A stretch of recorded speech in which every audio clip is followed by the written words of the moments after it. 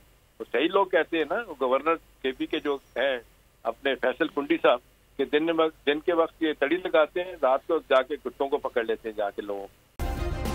Subscribe کریں اور بیل دبائیں تاکہ کوئی خبر رہ نہ جائے.